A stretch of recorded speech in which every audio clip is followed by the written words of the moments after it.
Read this out loud with me. Dividing is the same as multiplying by the reciprocal. What's a reciprocal, you ask? Well, let's look at one. Let's say I had the value 5. What would the reciprocal of 5 be? Well, first of all, a lot of times when we're thinking about reciprocals, we're associating them with fractions. So I can write a whole number as a fraction. I just make the invisible one visible. To find the reciprocal, you take the numerator, you bring it down to the denominator. You take the denominator and you bring it up to the numerator spot. So the reciprocal of 5 would be 1/5. And now we worked on in our previous lesson that when we multiply by the reciprocal, we get 1. Let's look at that here.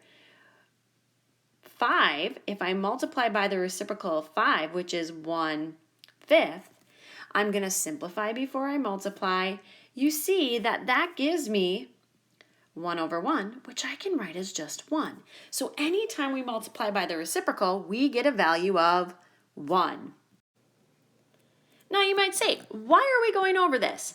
Because I think when it comes to solving equations, this idea of multiplying by the reciprocal is a little more challenging and it's hard for us to pull it out of our mind. So let's just take a moment to talk through it again.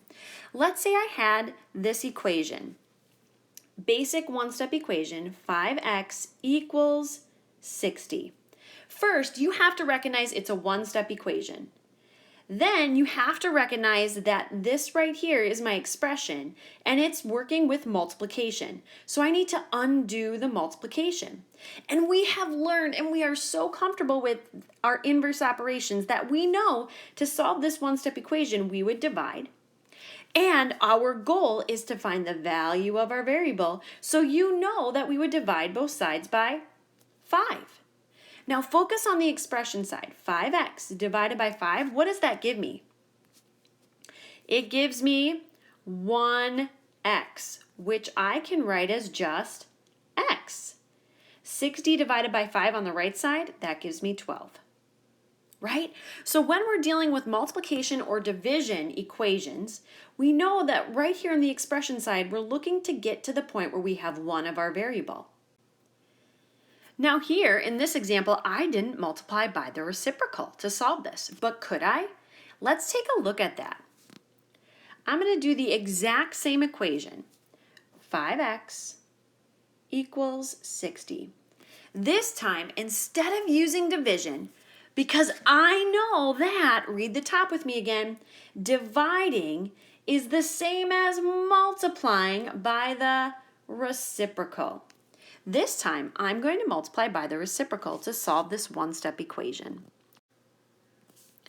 So, I know that the reciprocal of 5, it's really 5/1. I associate reciprocals with fractions in my head, meaning when I hear the word reciprocal, my mind thinks I'm looking at fractions. And remember, we can write any whole number as a fraction. We put it over 1.